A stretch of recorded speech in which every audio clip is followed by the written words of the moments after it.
Hello दोस्तों, welcome to hi fi videos by Shelu.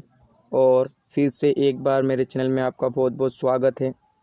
ठीक है, आज मैं आपको बता दूं कि हमने इससे पहले जो वीडियोज़ बनाए थे रीजनिंग विषय से, वो थे एक तो ब्लड रिलेशन से और एक सीटिंग अरेंजमेंट से, जो कि क्या हो गया है, कंप्लीट हो गया है।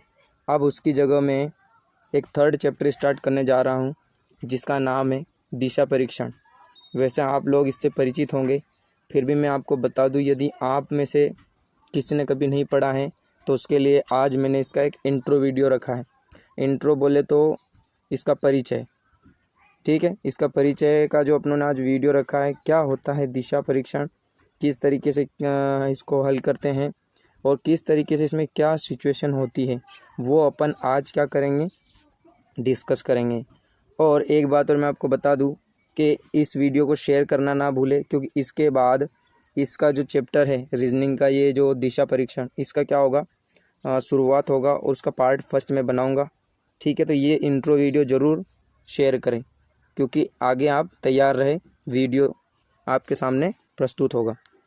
उसके बाद मैं आपको बता दूं दिशा ज्ञान परीक्षण के बारे में, क्या होता है क्या नहीं, इसका एक सामान्य परिचय दे देता हूँ आपको। तो इसकी अवधारणा क्या है, देखो दोस्तों, ध्यान से समझने की कोशिश करना। इस चैप्टर में कुछ भी नहीं है, आप समझोगे तो आपको समझ में आएगा, यदि आप इग्नोर करोगे तो आपको कुछ समझ में नहीं आएगा। ठीक है, जैसे देखो, दिशा में आपको पता है दिशा की बातें होंगी, जैसे उत्तर दक्षिण पूर्व पश्चिम, इनकी बातें होंगी। पर ये चैप्टर ऐसा नहीं है कि बस उत्तर दक्षिण पूर्व पश्चिम याद रख लिया और चैप्टर क्लियर हो गया, नहीं। इसमें दिशा का परीक्षण करना है अपने को। क्यों चैप्टर का नाम है दिशा परीक्षण, अपने को दिशा ज्ञात करनी है, कौन सी दिशा है, किधर जा रहा है, क्या कर रहा है, ये होता है दिशा ज्ञान परीक्षण के अंदर। ठीक है, तो मैं पहले तो आपको इसका सामान्य परिचय में बताता हूँ कि दिशाएं कितने प्रकार की होती हैं। पहले क्वेश्चन अपना यह आता है रीजनिंग में कि दिशाएं कितने प्रकार की होती हैं। तो आप में से भाई क्या बोलेंगे कि दिशाएं 4 प्रकार की होती हैं। कितनी होती हैं? 4 प्रकार की होती हैं। कि एक तो होता है उत्तर, एक होती है दक्षिण, एक होती है पूर्व और एक होती है पश्चिम। ठीक है भाई, आपने सही कहा कि दिशाएं 4 होती हैं, उत्तर दक्षिण पूर्व पश्चिम। पर रीजनिंग का चैप्टर बोलता है दिशाएं कितनी होती हैं? 10 दिशाएं होती हैं। कितनी होती हैं? 10। जो दिशा ज्ञान परीक्षण वाला क्या बोलता है, दिशाएं 10 दिशा होती है। फिर भी 10 दिशा बोलने के बाद भी ये जिक्र कितनी दिशाओं का करेगा आपके सामने? 8 दिशाओं का यहाँ पर क्या होगा, जिक्र होगा। ठीक है, कितनी दिशाओं का जिक्र होगा? 8 दिशाओं का। अब मैं बताता हूँ 8 कौन कौन सी। आपको नीचे डायग्राम दिख रहा होगा, देखो 4 दिशाएं तो ही सही, एक उत्तर है, एक दक्षिण है, एक पूर्व है, एक पश्चिम है। और जब उत्तर और पूर्व बीच में आपस में मिल जाएंगे तो क्या बनाएंगे? उत्तर पूर्व। उसके बाद में अपन देखें, जब पूर्व और दक्षिण मिल जाएंगे तो क्या बनाएंगे? दक्षिण पूर्व। ठीक है, जब पश्चिम और दक्षिण मिल जाएगा तो क्या बनाएंगे? दक्षिण पश्चिम। और जब पश्चिम और उत्तर मिल जाएगा तो क्या बनाएंगे? उत्तर पश्चिम, या शॉर्ट में बोले तो बन जाएगा पश्चिमोत्तर। ठीक है, ये हो जाएगा पूर्वोत्तर। और नीचे का तो वैसे ही रहेगा, दक्षिण पूर्व और दक्षिण पश्चिम। तो कितनी हो गई? 4 पहले थी, 4 और आ गई। कितनी हो गई दोस्तों? 8। इस दिशा ज्ञान परीक्षण में इन 8 दिशाओं का क्या होता है, बस ज्ञात होता है। उसके अलावा 2 दिशा और मैं बता देता हूँ। यहाँ 20 सेंटर से क्या होगा, ऊपर, और 20 सेंटर के नीचे नीचे जाएंगे तो नीचे। अपन बोलते हैं ना आकाश और ज़मीन, एक ये 2 दिशाएं और होती हैं। इनको जोड़ ले अपन तो कुल कितनी दिशा होती है? 10। जब आपको कोई पूछ ले कि कुल दिशाएं कितनी होती हैं, 10 होती हैं, तो पूछे 8 के अलावा 2 कौन सी हैं, तो 2 हैं अंबर और धरती। यहाँ बोल सकते हो उसको समझाने के लिए, ऊपर नीचे। इसके आगे मैं आपको बताता हूँ। और तो ये देखो, नीचे एक लाइन लिखी हुई है नोट में एक बहुत अच्छी लाइन लिखी हुई है कि कागज़ में उत्तर हमेशा ऊपर की ओर जबकि दक्षिण हमेशा नीचे की ओर। ये आपको ज़रूर ध्यान रखना है। मान लो एक आपका A4 साइज़ का पेज है ये, ठीक है। तो आप जब पढ़ रहे हो तो तब आपको क्या करना है, उत्तर दक्षिण दिशा बनानी है। तो कैसे बनानी है, कुछ इस प्रकार से आप बनाओगे। ठीक है, तो उत्तर हमेशा आपको रखना है ऊपर और दक्षिण रखना है यहाँ पर, और इस चैप्टर के हिसाब से पूर्व को रखना है यहाँ पर और पश्चिम को रखना है यहाँ पर। ये आप घोट के पी जाना। इस तरीके से आपको चारों दिशा याद रखनी है ना, कि इनको चारों को कहाँ रखना है। इनके बीच में आ जाएगा उत्तर पूर्व, इनके बीच में आ जाएगा दक्षिण पश्चिम पूर्व, इधर आ जाएगा दक्षिण पश्चिम और इधर आ जाएगा उत्तर पश्चिम। ठीक है फ्रेंड्स, ये आपको ज्ञात हो गया होगा, आशा कर सकते हैं। ये बेसिकली था कि दिशाएं क्या होती है और कैसे इनको सेट किया हुआ है और कितनी दिशाएं होती हैं। ये क्लियर होने के बाद इसमें एक और टॉपिक आता है डिग्रियों का। डिग्रियों को डिवाइड कैसे करें, तो आपको पता है जब आपने पढ़ा होगा डिग्री वाला चैप्टर, तो कुछ इस प्रकार से गोला होता है और गोले को अपन देखें तो ये पूरा कितने डिग्री का होता है, 360 डिग्री का। कितने डिग्री का होता है दोस्तों, 360 डिग्री का होता है। जब मैं इसको 2 टुकड़े कर दूंगा तो 180 हो जाएगा, 4 टुकड़े कर दूंगा तो 90 के हो जाएंगे, और 8 टुकड़े कर दूंगा तो आप सबको पता है कितने के हो जाएंगे, 45 के। ठीक है, कैसे होंगे देखो। पहले तो मैं क्या करता हूँ, एक गोला बनाता हूँ। क्या करता हूँ, जैसे गोला दिया हुआ है इसको मैं छोटा कर देता हूँ, इसके नीचे बनाता हूँ आपके सामने, थोड़ा दिक्कत आएगी देखने में। मान लो ये गोला मैंने बना।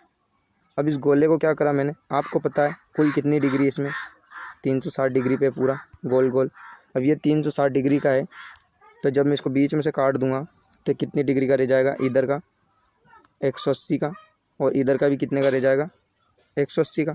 ये डिवाइड हो जाएंगे 360, तो 180 हो गए। मान लो मैंने बीच में से एक और लाइन खींच दी, तो अब ये डिब्बा कितने का बनेगा, 90 का। तो और भी कितने के बनेंगे, 90 के। तो 90 चौक फिर वो 360 हो जाएगा। फिर मैं 90 वाले को बीच में से डिवाइड कर दूँ तो कितने का बनेगा, कितने का बनेगा दोस्तों, 45 डिग्री। कितनी डिग्री का बनेगा, 45 डिग्री का।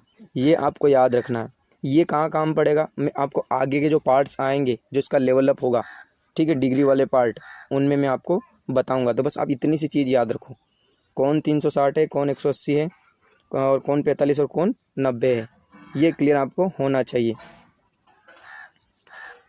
उसके बाद मैं आपको बता दूं, जब वो पूछ ले एक जीके का क्वेश्चन, इस डायग्राम में देखो, एक 2 दिशा को नाम इसमें दिया हुआ है, अपन जिसको बोलते हैं ना दायां और बायां। अपन ने पहले चैप्टर में पढ़ा था, इधर से तो था अपना बायां, इधर से था दायां। पर जब अपन इस चैप्टर को पढ़ेंगे तो अपने को घड़ी की दिशा याद रखनी पड़ेगी। क्या याद रखनी पड़ेगी, घड़ी की दिशा। जब घड़ी क्लॉकवाइज घूम रही है तो घड़ी किधर घूमती है, क्लॉकवाइज बोले तो ऐसे ऐसे घूमती है घड़ी। इसको हिंदी में बोला जाता है दक्षिणावर्त। क्या बोला जाता है, दक्षिणावर्त। ये याद रखना। और जब घड़ी इधर से घूम रही है उल्टी, तो उल्टी घड़ी को घुमाना होता है वामाव्रत। क्या होता है, वामाव्रत। ये आप याद कर लेना बहुत अच्छे तरीके से। दक्षिणाव्रत और वामाव्रत किसे बोलते हैं, ये दिख रहा है आपके सामने, दक्षिणाव्रत लिखा हुआ है और निशान किधर से दिया हुआ है, इधर क्लॉकवाइज, जिसको अंग्रेजी में बोलते हैं। तो जब क्लॉकवाइज अपन चलेंगे तो डिग्री हमेशा क्या होगी, बढ़ेगी। क्या होगी देखो, 45, 90, 135, 180। तो मैंने घड़ी का नाम क्यों लिया, क्योंकि घड़ी में भी क्या होता है, 12 के बाद क्या होता है, 12 की नहीं सॉरी 1, 2, 3, 4 ऐसे बढ़ के 12 पर आता है यहाँ पर। तो ये क्या हो रहा है, क्लॉकवाइज में हमेशा बढ़ता है, तो डिग्रियाँ भी क्या होगी, बढ़ेगी। ठीक है, ये भी आपको क्लियर हो गया होगा। एक और इसमें थर्ड पॉइंट समझाने के लिए ये वाला सिचुएशन, कि इसमें ऐसे क्वेश्चन भी आएंगे जिनको आपको पाइथागोरस प्रमेय यूज़ करनी पड़ेगी। क्या करनी पड़ेगी, पाइथागोरस प्रमेय। जब वो आपको बोलेगा कोई क्वेश्चन में कि एक व्यक्ति है, ठीक है, जो उत्तर की ओर 4 किलोमीटर चलता है, उत्तर की ओर कितना चलता है, 4 किलोमीटर। फिर वह वहाँ से दक्षिण पश्चिम की ओर चलता है और 5 किलोमीटर दूरी तय करता है। कितना चलता है, दक्षिण पश्चिम की ओर चलता है। ध्यान देना, तो आपको बताया था मैंने, इधर कौन सी दिशा है, ये है पश्चिम, ये है दक्षिण। तो इधर किधर चलता है वो, दक्षिण पश्चिम की ओर। तो कितना चला दक्षिण पश्चिम की ओर, 5 किलोमीटर चला। तो 5 किलोमीटर चलता है, ठीक है। उसके बाद अब आप बताओ वह अपने प्रारंभिक स्थान से कितना दूर है। तो ये रहा प्रारंभिक स्थान, यहाँ से आपको बताना है ये दूरी कितनी है, और वो यहाँ पर आ गया 5 किलोमीटर चल के। तो ये आपको बताना है, तो इसको हल करने के लिए आपको क्या करना पड़ेगा, पाइथागोरस प्रमेय लगानी पड़ेगी। और आपको एक दिख ही गया होगा, त्रिभुज बन चुका है। तो पाइथागोरस प्रमेय आप सबको पता है, गणित में क्या होता है कि ये रहा कर्ण, ये रहा लंब और ये रहा आधार। तो कर्ण का स्क्वायर बराबर लंब का स्क्वायर प्लस आधार का स्क्वायर, यही होगा। और इसके माध्यम से अपने को क्या करना पड़ेगा, इसका मान निकालना पड़ेगा। तो कर्ण का स्क्वायर हो जाएगा 25, लंब का स्क्वायर हो जाएगा 16। जब ये 16 इधर आएगा तो कितना आएगा, 9। 9 बराबर हो जाएगा आधार का स्क्वायर, और जब स्क्वायर हटकर इधर आएगा तो रूट लग जाएगा। तो आधार बराबर क्या हो जाएगा, रूट के अंदर 9, और 9 से बाहर क्या निकलेगा, 3। तो ये जो अपना जो नीचे वाला जो पोर्शन था ये वाला, ये वाला कितना आएगा 3, और ये कितना माना था 4, और ये कितना था 5। इस तरीके से आपको क्या करनी पड़ेगी, दिशा निकालनी पड़ेगी, और वो क्या होगा, इस स्थान से कितनी दूरी पर है, 3 किलोमीटर की दूरी पर है अपने प्रारंभिक स्थान से। ठीक है। और तो मैं बता दूं नॉर्मली कैसे क्वेश्चन आएंगे, वो बोलेगा, वो बोलता जाएगा, आपको करते जाना है। बोलते जाएगा कैसे, जैसे उसने बोला है कोई एक व्यक्ति है या कोई भी एक पुरुष है जो कि पूर्व की ओर मुंह करके खड़ा हुआ है और अब चलना स्टार्ट करता है, तो पूर्व की ओर चलना स्टार्ट करता है, फिर वो दायां मुड़ जाता है। तो ये एक चीज़ और मैं बताना भूल गया आपको, दायां बायां तो मैंने बता दिया, फिर भी मैं एक बार और बता देता हूँ, ये आपको ज़रूर याद रखना है। इसमें मेनली पॉइंट ये है, देखो कुछ इस प्रकार से होता है ना, गोला भी पढ़ रहे थे अपन, पर जब एक तीर चलता है तो मान लो कि वो ऐसे घूम रहा है, ये सीधा गया और अब बोला वो कि दायां मुड़ गया। तो दायां मुड़ गया तो आपको क्या करना है, आप जिधर चल रहे हो उधर आपका क्या मुंह है, तो आप खुद को बिठा लो, यहाँ आपका मुंह है, तो जब आपका दायां किधर होगा, इधर होगा, और आपका बायां किधर होगा, इधर होगा, तो आप दायां मुड़ने की बोलोगे, किधर मुड़ोगे, इधर मुड़ोगे। जब आपको बोल दे कि बायां मुड़ा, तो बायां मुड़ोगे तो किधर मुड़ोगे, इधर मुड़ोगे, ऐसा ही करोगे। जब आप मान लो उत्तर की ओर चल रहे हो, ये उत्तर की ओर चल रहे हो और उसने बोला है कि दायां मुड़ा, तो जब आपको पता है कि आपका मुंह उत्तर की ओर ऊपर की ओर है, तो आपका दायां किधर होगा, इधर होगा, बायां किधर होगा, इधर होगा, तो दायां किधर मोड़ोगे आप, इधर मोड़ोगे। जब वो बोल दे बायां मुड़ा, तो इधर मोड़ोगे। ठीक है। फिर आप मान लो अब दक्षिण में हो, तो ये एक डाउटफुली सिचुएशन यहाँ होती है, आपका मुंह किधर है, दक्षिण की ओर। अब बोला उसने कि वो बायां मुड़ा, तो अब आपको कन्फ्यूज़न हो गया कि मेरा बायां इधर है कि इधर है, क्योंकि आपका मुंह नीचे है, तो आपको फिर उधर मुंह घर घुमा कर देखना है कि जब मैं नीचे होऊंगा तो मेरा, जैसे मैं ऊपर होता हूँ तो मेरा बायां कहाँ होता है, यहाँ होता है, पर जब ये बायां घूम कर आएगा तो किधर आ जाएगा दोस्तों, ऐसे पूरा उल्टा हो जाएगा। देखो आप, अभी बायां यहाँ था, तभी घूम कर किधर आ गया, बायां यहाँ। अभी दायां यहाँ था, तो दायां घूम कर किधर आ गया, यहाँ। तो अब दायां बायां आपको समझ में आया होगा कि जब दक्षिण में अपन रहेंगे तो अपना बायां किधर रहेगा, इधर रहेगा, क्योंकि अपना मुंह इधर है, और दायां किधर रहेगा, अपना इधर। ठीक है फ्रेंड्स, ये सिचुएशन आप मत भूलना मेनली तो। और अब मैं आपको बता देता हूँ, इस वीडियो का इंट्रो हो गया अपना कंप्लीट, इसका परिचय भी हो गया आपका कंप्लीट, किस तरीके से क्वेश्चन आएंगे, क्या होता है क्या नहीं होता है, ये क्लियर हो गया है। इससे जुड़े हुए जो क्वेश्चंस हैं और जो लेवल अप हैं, हर एग्ज़ाम की दृष्टि से जो इम्पोर्टेंट है वो मैं आगे के वीडियो में क्लियर करता जाऊंगा, और हर वीडियो में कुछ क्वेश्चन लेके आऊँगा जो सिलेक्टेड है और एग्ज़ाम की दृष्टि से मोस्ट एमपी हैं। ठीक है फ्रेंड्स, और इसमें और परछाई वाले भी सिचुएशंस हैं, उसका भी मैं एक वीडियो बनाऊंगा, वो भी आपको क्लियर कर दूंगा। और यहीं पे अपना आज का सेशन कंप्लीट होता है। आज का जो वीडियो था ना, एक इंट्रो वीडियो था किसका, दिशा ज्ञान परीक्षण का। और मैं आपको एक चीज़ और बता दूं, ये मैंने पहले वीडियोज़ में अपलोड नहीं किया था, इसमें मैंने अपलोड किया है। देखो अपन रहेंगे तो अपना घर बचा रहेगा। जैसे अपन क्या है, एक युवा पीढ़ी है और अपने घर वाले की थोड़ी एज हो चुकी है, तो वो अब कमा नहीं सकते, अपने ऊपर वो निर्भर हैं। तो stay home and help save life, ये क्यों बोल रहा हूँ, क्योंकि अभी कोरोना महामारी चल रही है, तो आप अपने घर में स्टे रहिए।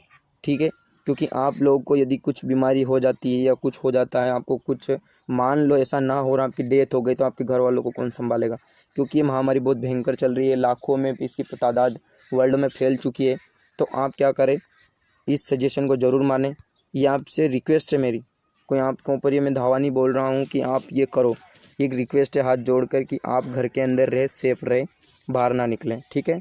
इसके अलावा मैं एक और बात बता दूँ आपको कि इससे जुड़े हुए वीडियो आपको बहुत जल्द प्रोवाइड करवा दूँगा। ठीक है, तो वीडियो को देखना ना भूले। यदि आपका चैप्टर कंप्लीट है फिर भी आप वीडियो को देखिए कि आप कितने पानी में हो, आप बता पा रहे हो नहीं बता पा रहे हो। आप एटीट्यूड के तौर पे रहोगे कि मेरा सब कंप्लीट है सब कंप्लीट है, तो आपका कोई कंप्लीट नहीं है। सोच से आदमी मरता है, हमेशा ये सोच रखनी चाहिए मेरे को कुछ नहीं आता। तो क्या होता है, भूख रहती है व्यक्ति को खाने की, यार मेरे को ये भी नहीं आता वो भी नहीं आता, तो ऐसे सोचेगा ना, तो पढ़ने की इच्छा होगी, तो नई नई चीज़ें पढ़ता जाएगा, तो उसकी प्रैक्टिस देन और सिलेक्शन बाहर। समझ रहे हो दोस्तों। तो यहीं पे मैं सेशन कंप्लीट करता हूँ। सेशन कंप्लीट करने से पहले कुछ लाइनें आपके सामने प्रस्तुत करता हूँ। लाइनें हैं, दूसरों की अपेक्षा आपको सफलता यदि देरी से मिले, दूसरों की अपेक्षा यदि सफलता आपको देरी से मिले तो निराश नहीं होना चाहिए फ्रेंड, तो निराश नहीं होना चाहिए, क्योंकि मकान बनने से ज़्यादा समय किस में लगता है दोस्तों, महल बनने में। और तो आप समझदार हो, इस लाइन के जरिए मैं क्या कहना चाहता हूँ, सफलता देरी से मिलनी चाहिए या नहीं चाहिए वो डिपेंड नहीं करता। आप सोचते हो सफलता नहीं मिल रही, तो सफलता यदि आपको देरी से मिल रही है ना दोस्तों, तो आपको मकान नहीं मिल रहा है, आपको क्या मिल रहा है? महल मिल रहा है। ये लाइन ही कहना चाहती है। तो आप समझ जाओ और लग जाओ आज ही से अपने महल को बनाने में। वीडियो को पूरा देखने के लिए बहुत बहुत धन्यवाद।